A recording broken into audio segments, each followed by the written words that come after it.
guys, welcome back to my channel. Sorry in advance for the shoddy lighting.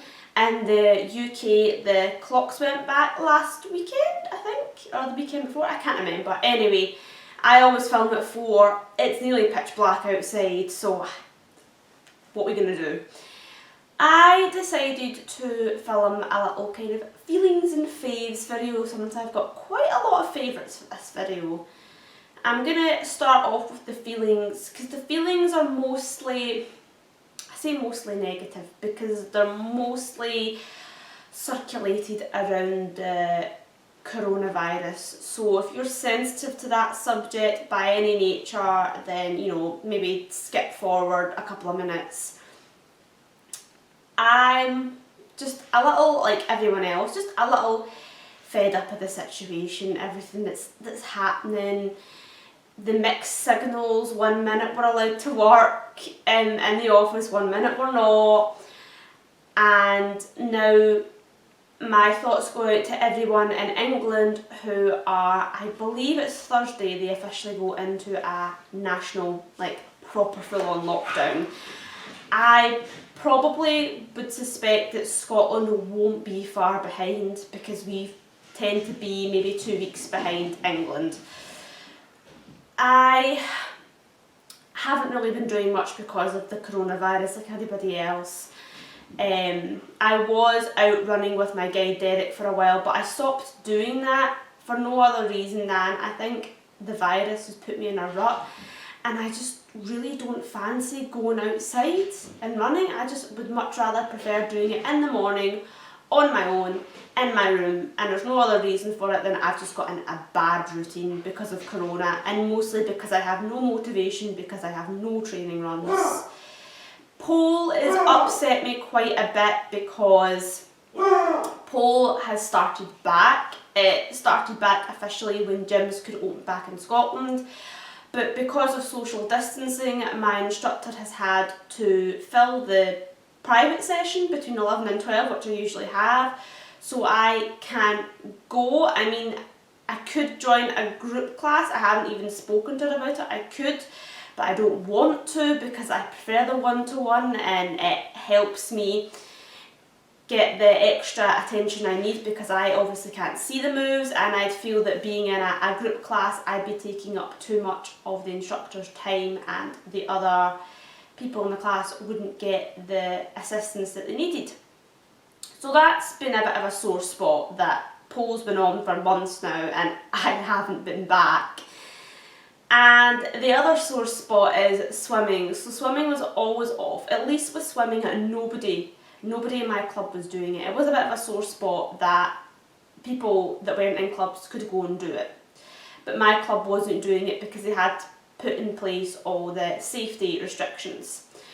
I got to go back to swimming for one session, and then Nicola Sturgeon announced all the new things to put in place, and I got the dreaded text that basically said anybody over the age of 18 was not allowed to go swimming until the foreseeable future. It just keeps getting pushed back and pushed back, and I'm a little bit upset about the situation because it's only anyone over the age of 18, so under 18s are still allowed to participate, and it still boggles my mind why children are not allowed to wear, they don't have to wear face masks. I mean, I get it, if you've got a really young child it might be hard, but children are just as likely to pass on the virus as adults, and there's been no research proving that children are exempt from the virus.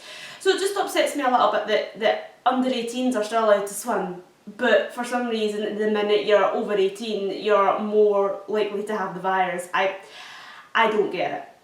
So I am a bit upset about it. It's not my club's fault, it's nothing to do with my club, it's all the government restrictions. And at the end of the day, it just depends what side of the fence you sit on, whether you're all about locking the whole country down, protecting the NHS. I'm kind of sitting in the fence about the whole thing. I want to protect the NHS, but at the same time, I think this has went on for so long that it's about trying to maintain people's mental health. I've seen it with my own eyes, people's mental health going down. Even mine as well. With my disability, I've never felt more isolated. I'm still trying. I'm going online and talking to people online and doing online parties. But that just makes me feel even more isolated. And it's a horrible feeling. It is a horrible feeling, and I totally understand we have to protect the NHS.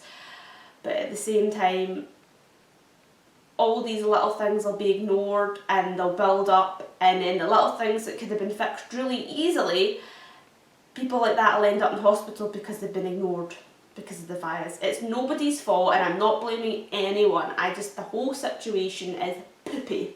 And that is how I'm feeling right now. So, I've got that all off my chest. I don't want to cause any controversy or anything like that. I want to have a safe place where I can just air my thoughts and feelings. So there we go. Now, on to my favourites. I've got quite a lot of food favourites, but I'm going to talk about a makeup beauty favourite first. Where is it? Here we are. I don't know if they're sitting nicely, but I got myself a pair of fake lashes. I don't tend to wear them that often because even before the virus I never went out. But as I stated earlier, I had an online Halloween party at the weekend. I dressed up as Sailor Moon, and I wanted, because it's anime, I wanted the biggest boomf lashes possible. So I ordered some, didn't order them, I got them in Tesco. Allure London lashes, which seemed to be the biggest ones, and I do really like them. And my mum says they make me look older, which is always a plus since I look about 18.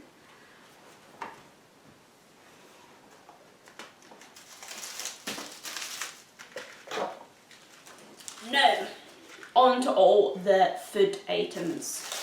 These guys, I haven't even opened them yet. It was my boyfriend who introduced me to these. It's cathedral cheese, and they come in a little net, and I think you get 6. It's basically little bite-sized cheese blocks, perfect for putting in your kids' packed lunches or whenever. And it was my boyfriend that introduced me to them because you can get them in Iceland for £1 when they're on sale. But ever since then, I asked my mum to get me them now and again, and they are just great. I do need to eat more dairy products because that's where I lack a bit in my diet. And also, dairy products, yogurts.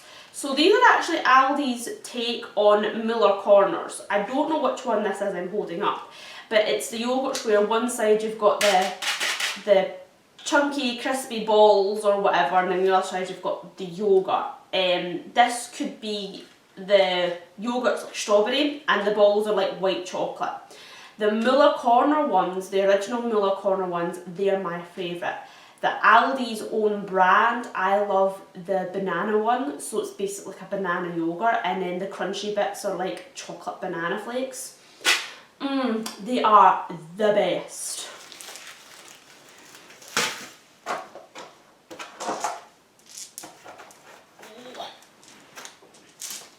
My second to last food product is in here. I have been loving Kit Kats, particularly the True Finger Kit Kats. I don't mind just your regular Kit Kats, but when I say I've been loving Kit Kats, I mean I've been going out of my way to find the funkiest flavour Kit Kats. So I actually went online and ordered a box of Kit Kats, and we've got a whole load of Kit Kats. I don't know which ones I'm holding up, but this is a Kit Kat Chunky, and I got a salted caramel Kit Kat Chunky, I think. There was a cookie dough Kit Kat Chunky in here. I don't know what one this is I'm holding up, but I've also got a 4-finger apple pie Kit Kat, a 4-finger gold Kit Kat, a 4-finger birthday cake Kit Kat. I've also got the normal Kit Kats in here also. I thought it was a really good deal because the apple pie one's America, and you can go online to like places that order. You can get American sweets and stuff, but they're really expensive, plus delivery charge. I think for like one apple pie Kit Kat, it was like $1.90 for one 4-fingered Kit Kat. But But I think there's about 8 Kit Kats in here. There's 5 4-finger Kit Kats and 3 Kit Kat Chunkies. I got them for 12 quid. Probably sounds expensive for Kit Kats, but considering most of them are really exotic flavours, I think it's a really good bargain. I got them on eBay, so check them out. I've also got upstairs honeycomb 2-finger Kit Kats and the orange Kit Kats. I'm just Kit Kat crazy. I really want to badly go to Japan and just literally come home with a suitcase full of the funkiest flavoured Kit Kats I can find. The last food item I want to talk about, I don't actually have to show you. It's Grenade protein bar in the flavour cookie dough. So I love protein bars. I nibble on them every now and again, and I had my fair share of them. I do really like the Jaffa Quake one and the mint one. And I've always kind of avoided the cookie dough. I don't know why, I just did. Eventually I tried it. Oh, it's amazing. The caramel and the chocolate chips. It is, I honestly think, my favourite protein bar I've found yet. I was going to say Grenade, but I've tried a few protein bars and it's honestly the best one. My next favourite, moving away from the food now, and we're going to talk about Dungeons and Dragons. Dice. I've yet to do a dice haul, well not a haul, a dice collective to show you guys. I don't have enough dice, but these dice, these are my newest dice in my collection. I love them. I think this is a D20. Could be a D12. Who knows? But it's basically just a clear translucent dice. It's got all the numbers on it, and then on the D20 it's got a dolphin. So all of them are the same except the D4. On the number 4 it's a seashell, and I love these dice because they roll great. So if you've ever played D&D, you'll know you'll have your dice that roll spectacularly well. You'll always have that one set of dice that have rolled out more natural 20s than other dice, and you always have that one set of dice that have rolled out more 1s than you care to admit.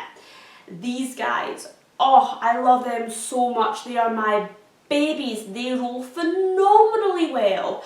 I don't think, and I'm saying this and I'm going to jinx it, I don't think I've ever rolled a 1 with my dolphin dice. Ever. I've rolled very high and a few dolphins, oh, and I just love them. I got them on Etsy. So if you want them, you literally just go into Etsy and type in Spirit of Dolphin D&D dice. They have every kind of animal you can ever imagine by the seller, but I love them so much. I also have, it's such a shame, other D&D dice from Etsy. They're kind of galaxy themed ones to go with my character, if you've seen that makeup video, Cassiopeia. I love those dice, they're gorgeous, but they are horrible dice. They roll awful. I think I've never rolled a 20 with those dice, and I think I've rolled more 1s than I care to admit. One time I was playing and I literally rolled about 3 1s in the space of an hour, which is dreadful. I think it's more often than not it's 5s and 7s I get out of them. Oh, but these guys, if I need a good roll, always go for my dolphin dice. The last couple of favourites I have to share with you are TV programmes, films, things like that. So the last thing I can actually talk about that I can show you is my hair. I have been loving my hair. So right now my hair's got a slight wave and a curl through it because I've been literally putting it in a pleat at night, most of the morning and the afternoon, because I love having a bit of a wave in it. I didn't like the way it looked when it just sat flat, but when it's got a bit of a wave and a body to it, I just feel so princess mermaid like. I am getting my hair redone soon, which is great. And I had new shampoo, which is really bringing out the blonde. Once I have a updated hair routine of things that work and things that don't work, I'll definitely do a video on it, but I do love my princess hair. So, here we go, last couple of favourites, TV shows. I've been thoroughly enjoying Ambulance, which is a United Kingdom, I think it's a United Kingdom only show. Been watching it on BBC iPlayer. It's basically a documentary about the ambulance service, emergency service call handlers, paramedics. I love any kind of documentaries to do with hospitals, doctors, anything like that. I love it. When I was 16, I wanted to be a paramedic, and that dream was slowly blown out the water when I found out you had to drive. But no one's ever told me that I can't be an emergency service call handler. So really enjoying that programme. I watched a couple of weekends ago Annabelle, which is a horror film. It is in the same universe as the Conjuring films. I have Conjuring 1 and 2 on DVD, love them. Both have audio description, by the way. Annabelle's on Netflix. Doesn't have audio description. I have no idea why, since the Conjuring 1 and 2 do as well. So Netflix, get yourself checked, please. My boyfriend had to audio describe, and yes, I love his voice and he is a tremendous audio describer, but not the point. Get yourself sorted. The film is fantastic, so much so that one Halloween I definitely want to do a whole Annabelle vibe. And the last, and probably my biggest obsession for a while, has been Sailor Moon. So you guys probably already got an understanding of how much I like Sailor Moon from my cosplay. Well, it's just grown for a while. I loved anime for some time, and when I went blind, I kind of put the idea of being ever able to watch Sailor Moon again to bed, because I used to watch the Japanese subbed because I didn't like the voice actors for the dubbed. Well, my boyfriend recently came up to me and said if I got all the Sailor Moon mangas, the books, he would happily sit and read them to me. So all of a sudden, I have hope that I finally get to find out what happens in Sailor Moon, since I only managed to see up to season 2, which is Sailor Moon R. Never got to see the rest. So all of a sudden, I'm really excited. Furthermore, I found out that the anime series was redubbed by a company called Viz Media, and what I love about them is the original English dub was catered to, it was a children's TV programme, it was catered to children, whereas Viz Media is more catered to probably teenagers. So when they mention words like boobs, or there's scenes where Usagi's in the bath, even though you don't see anything, those scenes haven't been cut out because it's catered to teenagers. Also, there's episodes in it that were cut out in the original English dubbed, like when Chibiusa makes friends with a dinosaur, things like that. It's literally exactly like the Japanese dubbed version, except it's in English. And I am stoked. The only downside about it is American, and the DVD box sets are on Amazon, but I don't know if the DVDs will play in the United Kingdom. Plus, they're really expensive. But if I get all the manga, which will take me a very long time, there's 12 manga books in the first Sailor Moon series. That's just the first series. So there's probably 50 plus books. If I get all the books, or if I get a lot of the books and decide that I still want to invest in the box sets, then you never know. But it's given me hope as a blind person that I can still enjoy anime, manga, and that whole Japanese culture side of things. Whew, guys, this has been a long video, but I really enjoyed filming it. I'm sorry it started off to a negative turn, but it ended on a happy note. I hope you guys are doing the best with your mental health, staying safe, keeping your smiles on, and I'll talk to you in a future video. Bye guys!